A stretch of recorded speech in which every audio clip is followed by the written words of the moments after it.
Olá, Leandro Quadros, tudo bem?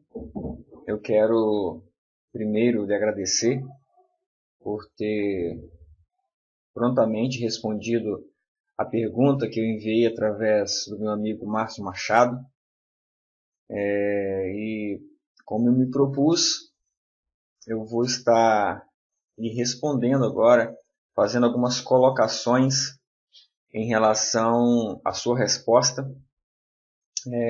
Quero parabenizá-lo por também ser um estudioso da Palavra de Deus.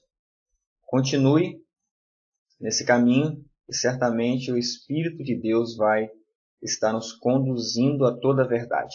Meu nome é Wagner Maxson, sou morador aqui de Vila Velha, no Espírito Santo, e vou através de alguns minutinhos aqui, peço que você tire alguns minutinhos para você assistir toda a minha resposta, para que você entenda o meu pensamento real sobre aquilo que eu lhe perguntei, tá certo?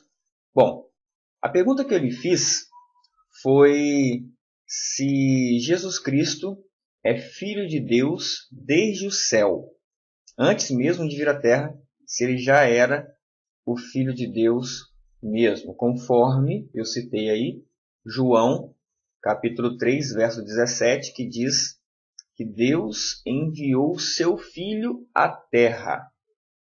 Bom, eu vou fazer uma análise do seu vídeo e já quero dizer que eu assisti tudo, a sua resposta, mas você fez algumas colocações ali que eu não coloquei na pergunta, tá? Então, por isso eu quero analisar o seu vídeo. Vou soltar aqui, como você pode ver, está aqui na minha tela. Eu vou soltá-lo aqui e vou dando pausa e analisando ali determinados momentos da sua resposta, tá certo? Mas primeiramente eu quero dizer que o meu pensamento, e eu vou te mostrar isso, é que Cristo é realmente o Filho de Deus desde o céu. Tá? Desde o céu, sem dúvida alguma, Cristo é o Filho de Deus. Eu vou abrir um texto aqui, você acompanha na tela aí comigo, de 1 João, capítulo 4, no verso 9, que é justamente o que nós estamos falando, e é quase que o mesmo texto lá de João 3,17. Ele quase que faz escreve a mesma coisa com as mesmas palavras, mas está escrito assim, ó, aqui, ó. Nisto se manifesta o amor de Deus para conosco, que Deus enviou seu Filho unigênito ao mundo, para que por ele vivamos. Então, tá aqui, ó. O amor de Deus, ele se manifesta para conosco. Como que ele se manifesta? Quando nós descobrimos que Deus enviou seu Filho unigênito ao mundo. Então, existe aqui uma importância muito grande de nós sabermos realmente a resposta da pergunta que eu lhe fiz.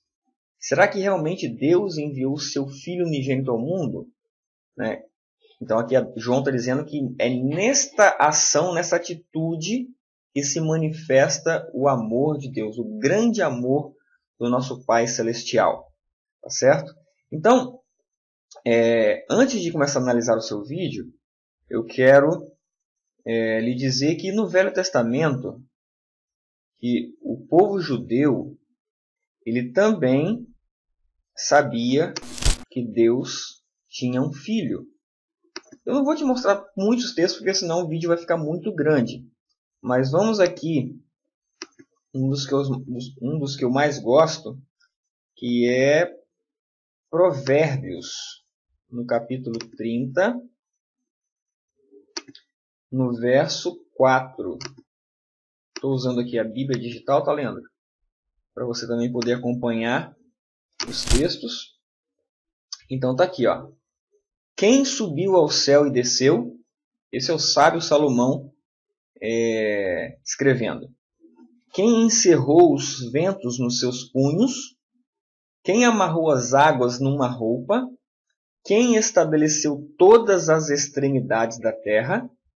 Aí ele pergunta, qual é o seu nome e qual é o nome de seu filho, se é que o sabes? Salomão aqui está falando da criação, que coisa linda. Então sabemos que na criação, duas pessoas estavam presentes. Ele pergunta, qual é o seu nome e qual é o nome do seu filho? Tá certo? Então, nós vemos claramente que no Velho Testamento, os judeus, antes mesmo de Cristo vir à Terra, ele já era conhecido como Filho de Deus. Então, já que nós estamos falando de adventista por adventista, e você acredita nos testemunhos, e nós falamos ali da criação, por que não examinar Ellen White, o espírito de profecia sobre esse assunto? Só para você ver que ela também concorda de que na criação estava ali o pai e o filho. Esse aqui é um site muito conhecido para pesquisas do espírito de profecia. Eu vou usar aqui, passou aqui, o livro História da Redenção. Está aqui, ó, História da Redenção, na página 20, se não me engano. Deixa eu ver aqui. Isso, está aqui, ó. Aqui embaixo aqui, eu vou grifar. Vamos ler o capítulo todo aqui, daqui para baixo. Vamos ler o parágrafo todo. Olha só o que está escrito. Depois que a terra foi criada, com sua vida animal, o pai e o filho levaram a cabo seu propósito. Percebeu, Leandro? O pai e o filho levaram a cabo seu propósito, planejado antes da queda de Satanás, de fazer o homem à sua própria imagem. Eles tinham operado juntos na criação da terra e de cada ser vivente sobre ela. E agora, disse Deus a seu filho, façamos o homem à nossa imagem, aquele texto que você conhece lá de Gênesis. Eu já vi, Leandro, para minha decepção, muitos pastores usarem esse texto de Gênesis, façamos, para dizer que ali haviam 3 pessoas. Mas claramente aqui, a luz menor que Deus nos concedeu, para que nós não viéssemos a ser enganados. Está claramente dizendo, disse Deus a seu filho. Claro, né? Filho, façamos o homem à nossa imagem. Que coisa linda, não é, Leandro?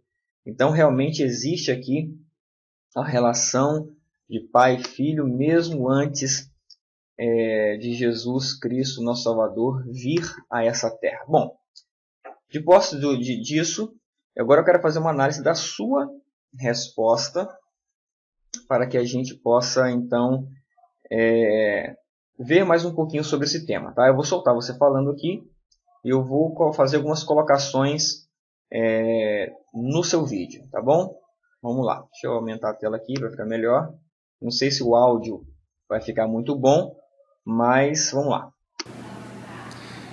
Olá, querido irmão, eu quero lhe agradecer primeiramente por sua pergunta. Você enviou uma pergunta sobre João 3,17.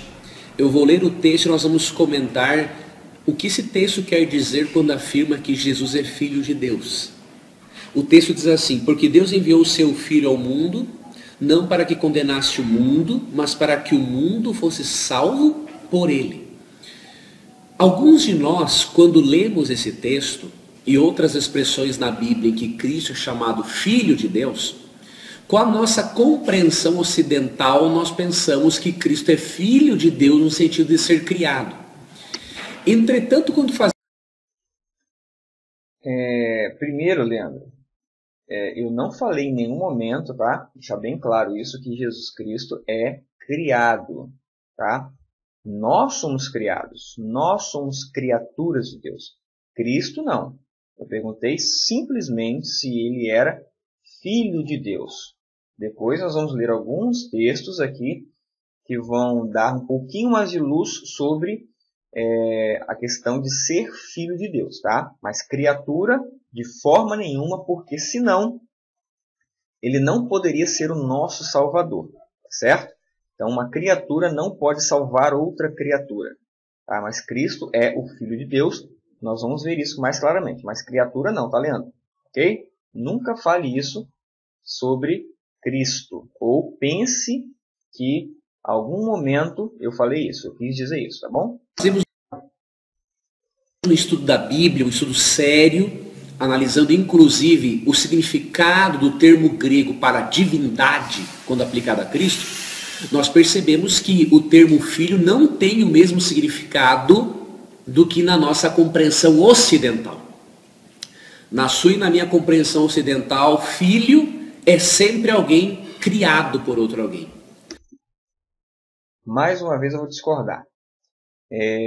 Na nossa compreensão ocidental, filho pode ser alguém criado por alguém. Mas não é assim sempre. Por exemplo, o meu filho foi gerado dentro da minha esposa, tá certo? Então houve uma geração de uma pessoa, de um ser que é o meu filho, tá certo? Então nem sempre é criado. Gerado e criado são coisas diferentes, tá certo? Na compreensão oriental bíblica, não. Muitas vezes o termo filho é utilizado para igualar um indivíduo com outro. Na verdade, o termo filho certamente é usado para igualar um ser ao outro. Vou voltar ao meu filho. Meu filho hoje, Leandro, se chama Samuel, ele tem 4 aninhos, tá? Como ele é um filho gerado, então significa que ele é igual a mim. Eu sou um ser humano, Leandro. O meu filho, ele é meio humano porque ele é meu filho? Não. Meu filho, ele é completamente humano, mas ele é meu filho, tá bom? Então, perceba que a palavra, o termo no Ocidente, como também no Oriente, o termo filho é usado para igualar as naturezas, tá certo? Então, meu filho, ele é gerado, então ele tem a mesma e exata natureza que eu. Ele é completamente humano porque ele é meu filho, tá bom? Vamos continuar aqui? E eu vou lhe mostrar 2 versículos no mesmo contexto e que fazem parte do mesmo evangelho de João. Você citou esse de João 3,17, eu vou ler para você João 5,18. Quando Cristo se identificou como Filho de Deus, como que os seus espectadores originais entenderam essa declaração de Cristo? Olha que interessante, João 5,18. Verso 17 primeiro. E Jesus lhes respondeu, meu Pai trabalha até agora e eu também. Por isso os judeus ainda mais procuravam matá-lo, porque não só quebrantava o sábado, na compreensão deles, não é? Mas também dizia que Deus era o seu próprio Pai, fazendo-se igual a Deus. Percebeu, Leandro? Cristo, mesmo com suas palavras, os seus lábios perfeitos, disse que Deus é o seu próprio Pai. E isso faz o quê? Que ele se torne igual a Deus. Olha que coisa linda. Concordo com você, tá certo? Isso eu concordo claramente com o seu pensamento. Cristo é igual a Deus. Você percebeu que na compreensão oriental, quando Cristo se identifica como Filho de Deus, os líderes religiosos entendem que ele está se igualando a Deus? O pecado de muitos antitrinitarianos é ler a Bíblia com os olhos ocidentais. E nós não podemos fazer isso. Bom, já que você está falando muito em questão de oriental, ocidental, tentando passar a ideia de que o pensamento oriental é diferente dos ocidentais em relação a Jesus Cristo, no caso, os judeus, por exemplo. Então, Leandro, eu vou colocar aqui alguns trechinhos aqui de o povo judeu, messiânico, porque eles compreendem muito bem a língua. os termos no original. Então, preste atenção. Eu separei esse texto aqui para você ver que o pensamento Yeshua oriental é o mesmo que o nosso, tá bom? Então não existe nada de diferente em relação à compreensão dos orientais em relação a Cristo. No caso, você sabe muito bem que eles falam Yeshua, tá? Então esse aqui é o Marcos Abrão, ele é um líder judaico-messiânico, é um rabino, e ele vai falar algumas coisas aqui, alguns trechinhos que eu separei para você ver que não é verdade que os orientais compreendem de maneira diferente, tá bom? Ouça só. realmente é o Messias, o filho de Hashem. Porém, Yeshua não é uma trindade. Yeshua foi gerado pelo Eterno para ser o seu representante. Ele foi gerado antes de toda a criatura, com esse propósito e com esse objetivo.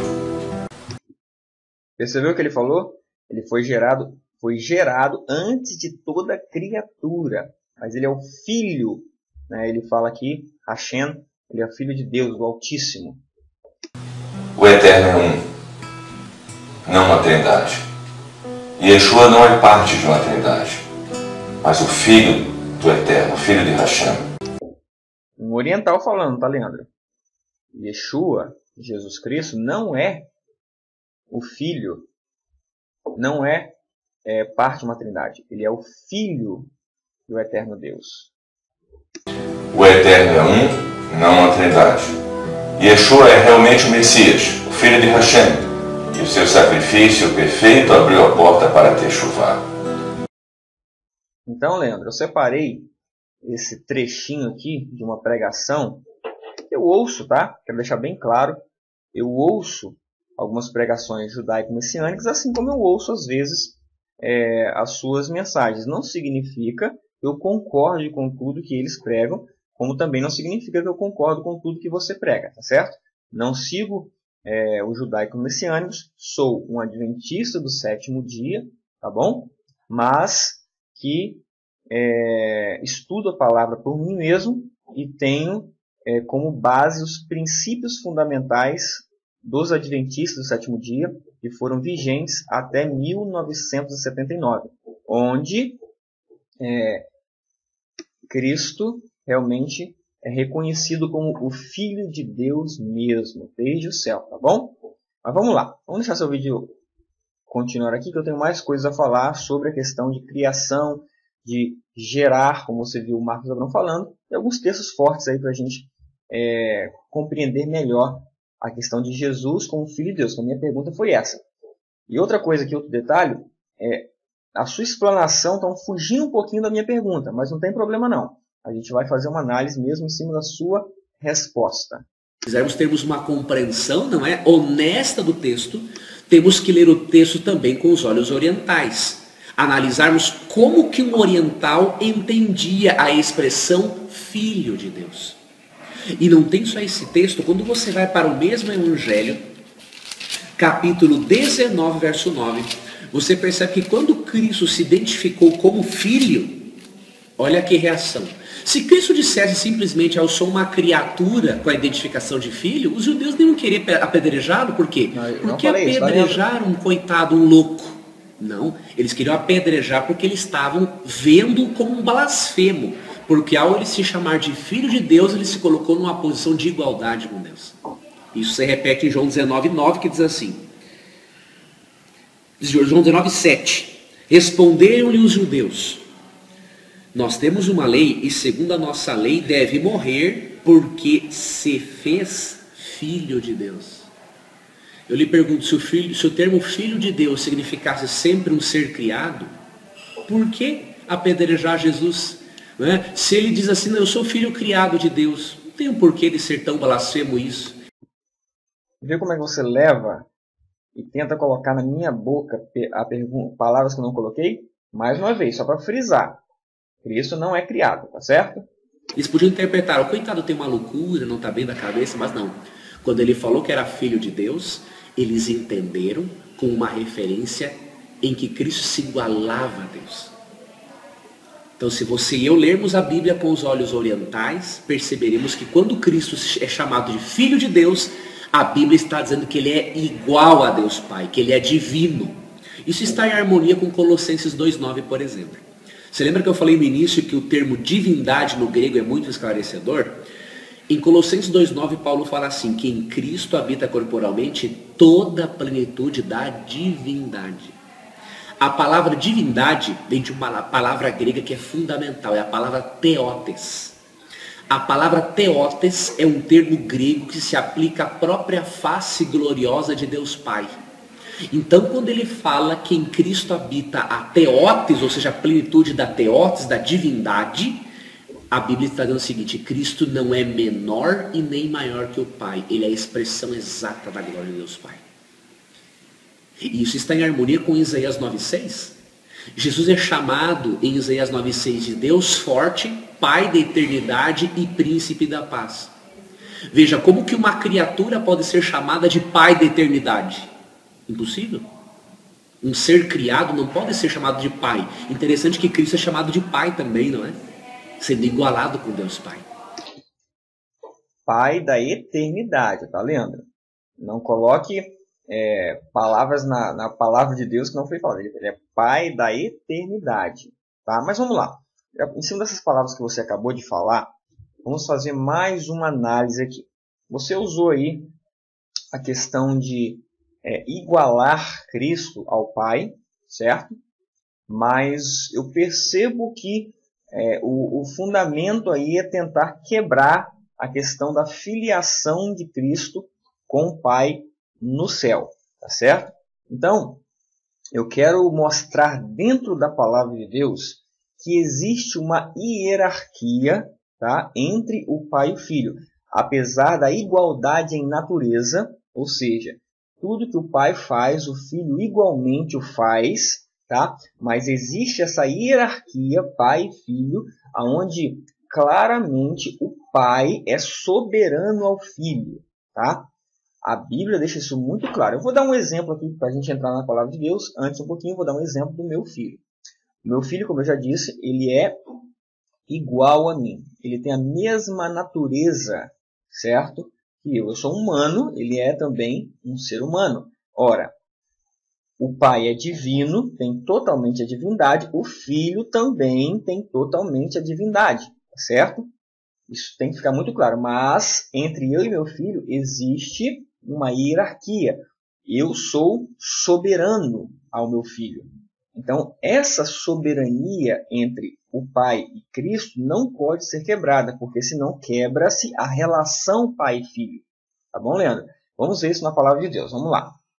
O primeiro texto que nós podemos usar aqui para mostrar essa soberania do Pai, nós vamos usar um texto bem clássico aqui, que é João, no capítulo 14, acompanhe comigo aí na tela, no verso 28. Vamos lá. Então a intenção aqui é mostrar a soberania do Pai. Jesus fala bem assim, olha, verso 28, está aqui, ó, destaque. Ouvistes que eu vos disse, vou e venho para vós. Se me amasseis, certamente exultaríeis, porque eu disse, vou para o Pai, porque o Pai é maior do que eu. Bom, próprio Cristo dizendo que o Pai é maior do que ele, tá certo? Então, muitos falam assim, mas Jesus estava aqui na Terra. Seria um absurdo Jesus precisar falar que o Pai era maior do que ele só porque ele era um ser humano. Não tem lógica, Leandro. Mas vamos para outros textos aqui para a gente comprovar isso aqui. Olha só. Se a gente abrir aqui em João, vamos virar um pouquinho aqui a página, ó. Vamos lá para o capítulo 20. 16, 17, 18, 19, 20. 20 no verso 17. Acho que passou aqui. Não passou. 20, daqui, ó, verso 17. Eu vou grifar aqui. Ó, tá aqui, ó. Vamos ler esse trecho aqui. Ó. Disse-lhe Jesus: Não me detenhas, porque ainda não subi para meu Pai, mas vai para meus irmãos e diz-lhes que eu subo para meu Pai e vosso Pai, meu Deus e vosso Deus. Então, olha que coisa linda. Jesus, ele aqui chama o Pai de meu Deus. Mais uma vez, nós vemos aqui que é a soberania do Pai, tá? Mas aí alguns falam bem assim, ou até mesmo você pode falar, não sei. Mas Jesus estava na terra, né? Então vamos pegar um texto em que Cristo já estava no céu, né? E ele, através do Espírito Santo, ele falou um texto aqui muito, muito bonito para nós, tá bom? Então olha só, tá aqui, ó, Apocalipse 3, verso 12. Ele diz assim, ó, isso aqui é para nós.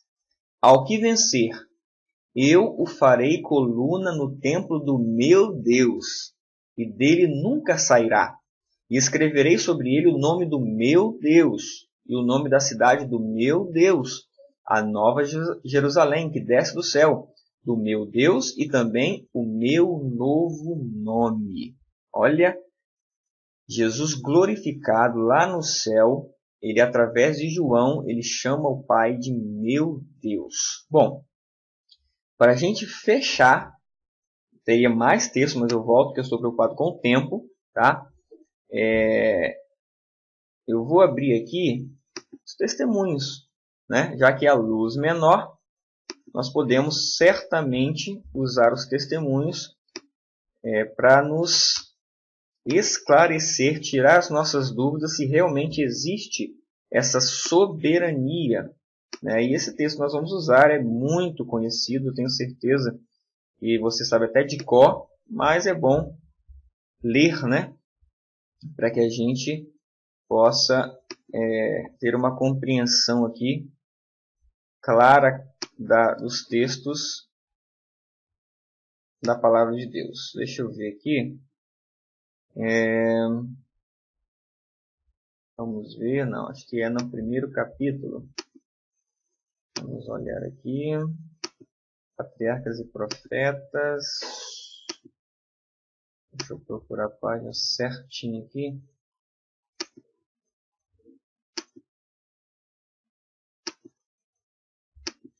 Então, texto. Opa, tá aqui, ó, achei. Na página 34. Aqui, ó.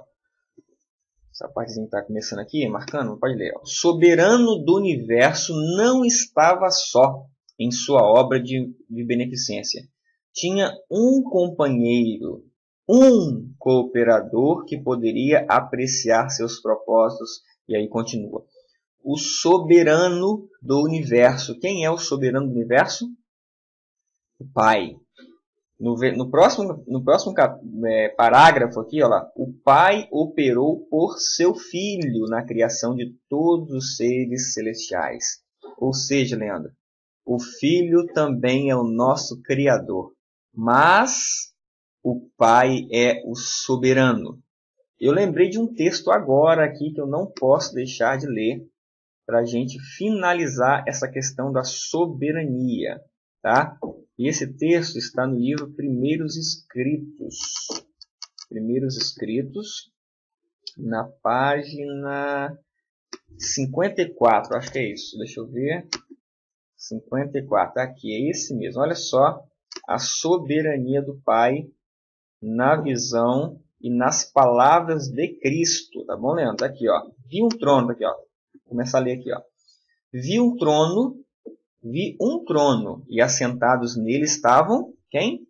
O Pai e o Filho. Contemplei o semblante de Jesus e admirei sua adorável pessoa. Que visão maravilhosa, hein, Leandro?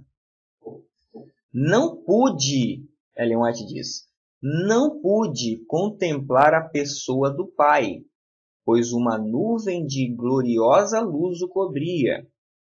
Perguntei a Jesus, olha a pergunta que Ellen White faz a Jesus. Perguntei a Jesus se seu pai tinha a mesma aparência que ele. Sabe o que Jesus respondeu? Que sim. Jesus disse que sim. Mas eu não poderia contemplá-lo. Jesus falou para Ellen White. Você não pode contemplá-lo. Pois disse, se uma vez... Ela bota entre aspas, tá? Significa que ela recitou a palavra, as próprias palavras de Cristo. Se uma vez contemplares a glória de sua pessoa, deixarás de existir. Percebe, Leandro? Percebe a soberania do Pai? Percebe que nós não podemos quebrar essa soberania? Por quê? Porque senão estaremos quebrando o primeiro mandamento da lei de Deus. Que diz, não terás outros deuses diante de mim. O mim é singular. E esse mandamento reflete a soberania do Pai. Se nós não entendermos essa soberania do Pai, nós estamos quebrando a lei de Deus. Mim, não terás outros deuses diante de mim. O Pai é o soberano e Cristo deixou isso muito, muito, muito claro. Tá? Vamos continuar aqui. Eu quero fazer mais alguns reflexos, alguma reflexão aqui sobre o seu vídeo para a gente finalizar. E quando você vai para Atos 3,15, Pedro faz uma declaração espetacular. Eles falaram que os judeus mataram a Jesus, que era o autor da vida. Amém. Como que o autor da vida pode ter tido um começo? Analise. Como que o autor da vida pode ser chamado de pai da eternidade e ao mesmo tempo ser uma criatura? Impossível. Por isso eu lhe digo, meu querido irmão, que nessas palavras aqui eu entendo que você está querendo, você não falou, não sei porquê, mas você está querendo dizer que Jesus não é filho de Deus. Lembra, não é criatura. Mas nós vamos ver alguns textos aqui, tá? Bem claro que Jesus nasceu sim, nasceu de Deus, tá? Mas vamos continuar aqui, nós vamos ver esses textos. Por isso que ele é filho, não criatura. Esse argumento que os testemunhas de Jeová usam para dizer que Cristo é filho de Deus no sentido de ser criado, é um argumento fraco, não tem embasamento bíblico, na compreensão oriental bíblica não tem embasamento, não tem embasamento com base no grego, na interpretação do termo divindade, e eu posso garantir a você que biblicamente negar a divindade de Cristo é negar o próprio Cristo. Graças a Deus, em nenhum momento deixei bem claro, Leandro, que eu não nego a divindade de Cristo. Eu vou mais um texto, tá? Mais um texto para nós colocarmos aqui isso bem claro, tá? Isso não pode ficar dúvida da divindade de Cristo, mas nesse texto também a soberania do Pai, tá? Vamos lá. Porque a minha maior preocupação é justamente essa, tá? Então, olha só, Hebreus, tá? Hebreus capítulo 1, verso 8. E diz assim, aqui ó, grifado aqui embaixo, acompanha comigo. Mas do Filho diz, ó Deus, o teu trono subsiste pelos séculos dos séculos. Cetro de equidade é o cetro do teu reino. Então, Paulo aqui está falando, mas do Filho diz. Quem diz do Filho? O próprio Deus. O próprio Deus, o próprio Pai. Chama o Filho de Deus. Ó Deus. Por quê? Porque o Filho tem totalmente a natureza do Pai. Tá certo? Então, voltando, Deus, divindade é natureza. Então, o Filho é Deus, é divino, é totalmente divino. Por isso, Paulo escreveu aqui, inspirado pelo Espírito de Deus, e o Pai falando, mas do Filho diz, quem diz é o Pai. Ó Deus, o teu trono subsiste pelos séculos dos séculos. Agora, olha o verso 9. Agora, no verso 8, a divindade completa. Cristo é Deus. Mas quem é o Deus soberano? E aí o verso 9 deixa bem claro, Leandro. Acompanha comigo, está aqui, ó, verso 9. Amaste a justiça e odiaste a iniquidade.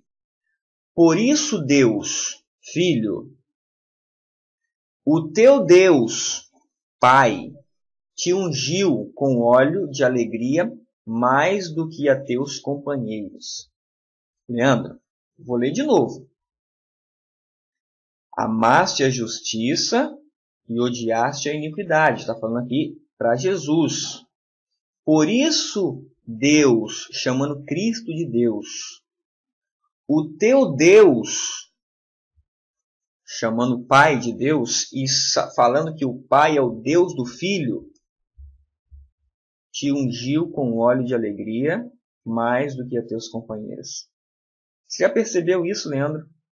Que a palavra de Deus deixa claro que existe um Deus soberano, que é o Deus do seu próprio Filho, que também, por ser filho, nascido dele, tirado do seu próprio seio, gerado à sua imagem, ele também é Deus, um Deus que tem um Deus. Sabe que mensagem é essa, Leandro? Significa que a nossa salvação foi perfeita. Não foi uma criatura que nos salvou. Foi um Deus que nos salvou. Foi o Filho do Eterno, do Soberano, que veio aqui nessa terra e deu a sua vida para nos salvar. Não sou eu que estou dizendo isso, Leandro. A palavra de Deus está dizendo que tem um Deus, mas que Jesus Cristo é Deus, mas que ele tem um Deus. Tá certo? Então, Cristo é totalmente divino, sim, Leandro. Mas o Pai é o soberano. A palavra de Deus, ela é muito clara. Eu tenho inúmeros textos para te mostrar isso. A grande questão e o grande pecado dos que creem na Trindade é justamente quebrar essa soberania do Pai e quebrar esse relacionamento entre Pai e Filho. Negar a divindade de Cristo é muito perigoso para a salvação. Eu vejo isso na vida de vários antitrinitarianos, de várias pessoas que acham que Cristo é uma criatura. Todo o plano da salvação perderia o sentido. Se quem morreu na cruz por você e por mim foi uma criatura de Deus, então nós estamos perdidos ainda, porque Deus tirou o corpo fora e colocou numa criatura inocente a responsabilidade de resolver o nosso problema. Agora, percebeu que você desviou minha pergunta? Minha pergunta não tem nada a ver com criatura. Tem a ver que eu perguntei se Cristo era Filho de Deus lá no céu. Eu já te mostrei aqui que sim. Eu vou te dar um texto, Leandro, aqui dos testemunhos, claríssimo em relação a isso, tá? Então, deixa eu ver se eu consigo abrir esse texto aqui, ó. Deixa eu aumentar a tela para ficar mais fácil para você ler. Olha o que Ellen White escreve aqui, Leandro, nesse texto. Mensagens Escolhidas, volume 1, na página 226 e 227.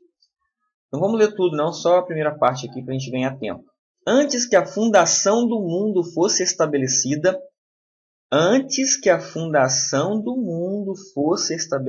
o único nascido de Deus ofereceu-se para tornar-se o redentor da raça humana. Crê em Ellen White? Será que realmente nós cremos em Ellen White? Que ela é mensageira de Deus? Ela diz que Cristo é o único nascido de Deus. Ué, eu não sou, os anjos não são, você não é, mas esse aqui é um nascimento especial, é nascido. Nós somos criatura, Leandro. Cristo é nascido de Deus, tá certo? Então, depois pode ler o texto todo, mas eu tenho mais um aqui, ó. Mais um texto, que ela diz a mesma coisa. Está na Revista Adventista aí, de 1895. E diz assim: o Eterno Pai, aquele que é imutável, deu seu único Filho, nascido dele, retirado do seu seio, aquele que foi feito, Leandro, aquele que foi feito a expressa imagem de sua pessoa e enviado à Terra para revelar o quanto ele amou a raça humana. Que coisa linda, Leandro. Que coisa linda. Que amor. É por isso que João falou muito bem inspirado. Nisto se manifestou o amor de Deus, em que ele deu o seu filho unigênito para morrer. Lembra da história de Abraão e Isaac? Ali está o amor do Pai, em dar o seu único filho. Bom, Ellen White aqui na revista Adventista, aqui, em 1905, ela aconselha que nós leiamos e também distribuamos aqui 3 livros para que as pessoas não sejam enganadas nos últimos dias. Eu vou ler para você. Fui instruído de que os importantes livros que contêm a luz dada por Deus com respeito à apostasia de Satanás no céu deveriam ter vasta circulação justamente agora. Ela foi instruída, Leandro. Quem instruiu Ellen White? Você sabe. Foi o próprio Deus. Sim, através dos seus anjos. Porque por meio... Aí continua o texto aqui, ó. Porque por meio deles a verdade atingirá muitas mentes. Quais são os livros? Leia comigo. Patriarcas e Profetas. Nós lemos alguns textos do Patriarcas e Profetas. Daniel e Apocalipse. Esse livro aqui é o livro de Uri Smith, que você deve conhecer, sem dúvida alguma. Pena que a igreja não publica mais esse livro. E eu vou mostrar por que a igreja não publica mais esse livro. E um terceiro livro, que ela termina aqui, e o Grande Conflito. São agora mais necessários do que nunca.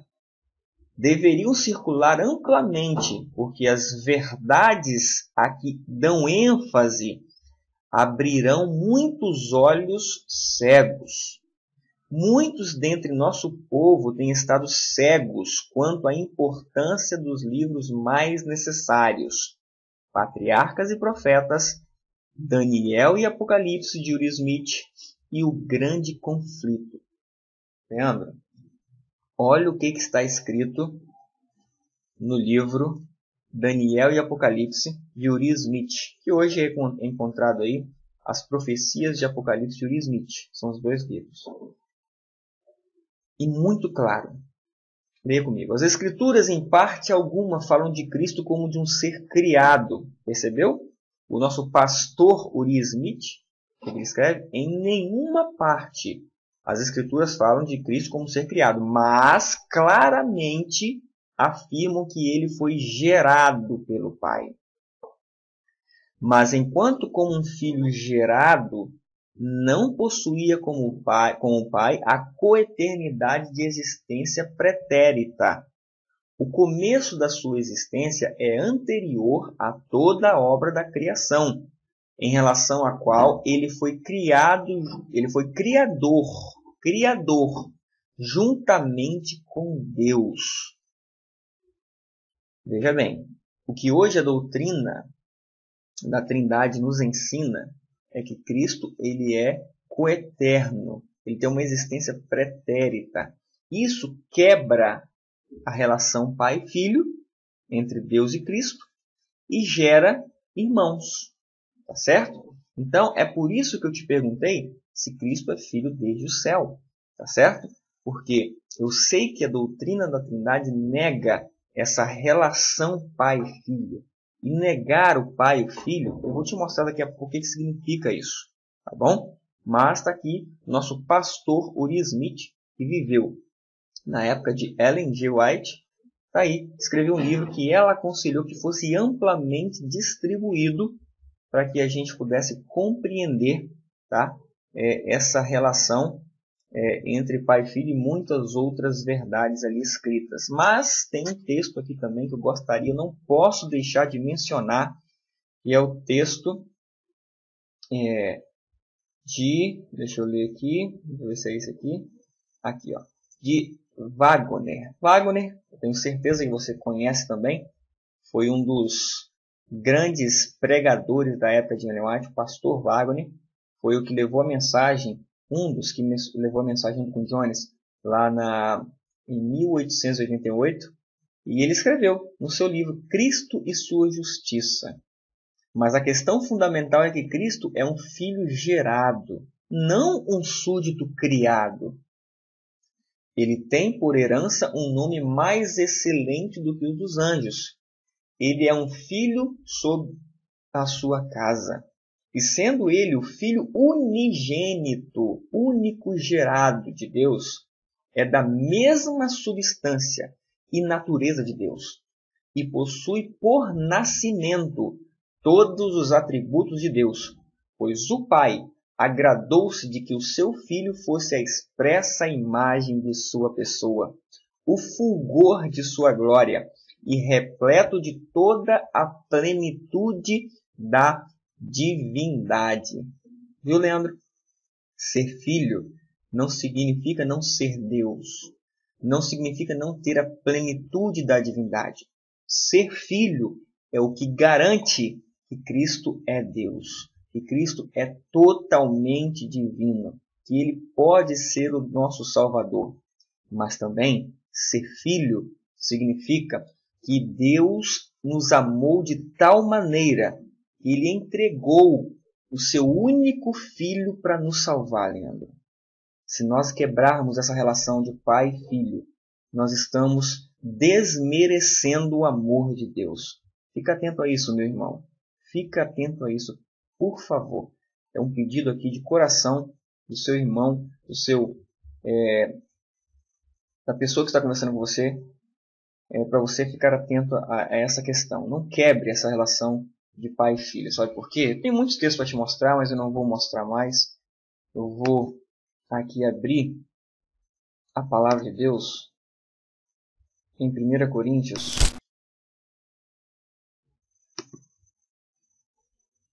1 Coríntios, no capítulo 15. Eu tenho muitas coisas, Leandro, muitas coisas para lhe mostrar.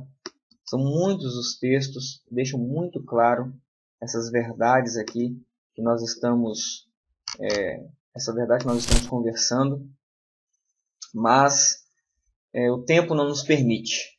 Eu quero finalizar lendo esse texto de 1 Coríntios 15, capítulo 22 em diante.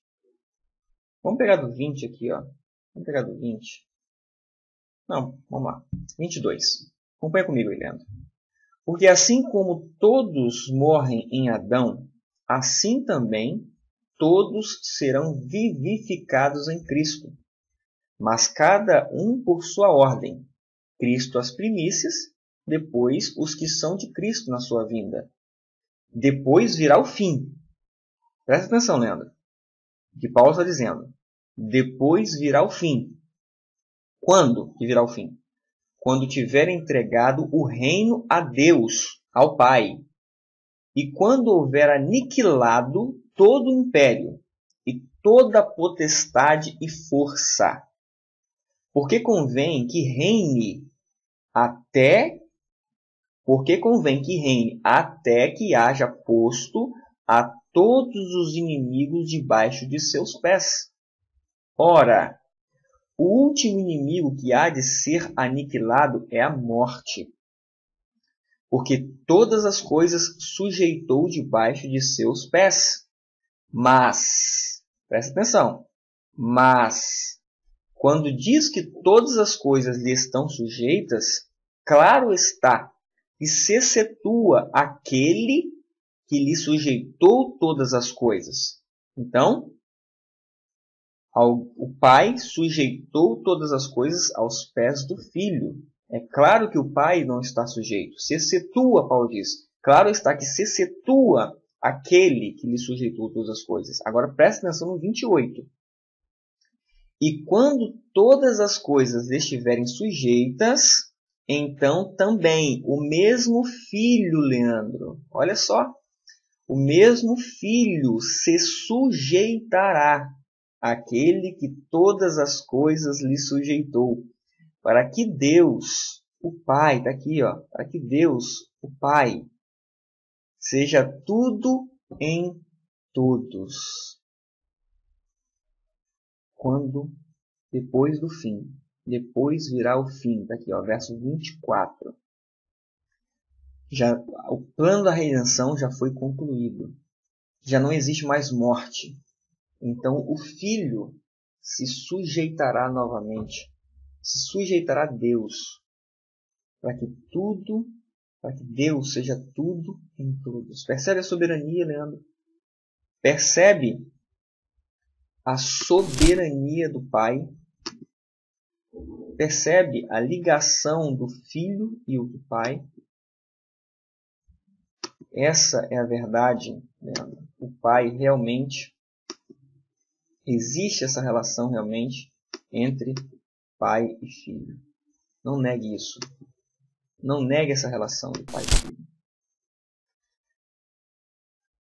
No 1 João, 2 João, no verso 9, diz assim: todo aquele que prevarica e não persevera na doutrina de Cristo não tem a Deus. Quem persevera na doutrina de Cristo, ou seja, na verdade, esse tem tanto ao Pai como ao Filho. Que Deus te abençoe, Leandro. Amado Leandro Quadros. E eu vou estar orando para que o Espírito de Deus te dê coragem para morrer pela verdade. Certo? E foi uma alegria para mim poder estar aqui, mesmo que via tecnologia, a gente poder estar conversando e colocando os nossos pensamentos sobre esse assunto. Deus te abençoe, meu irmão. Fica com Deus.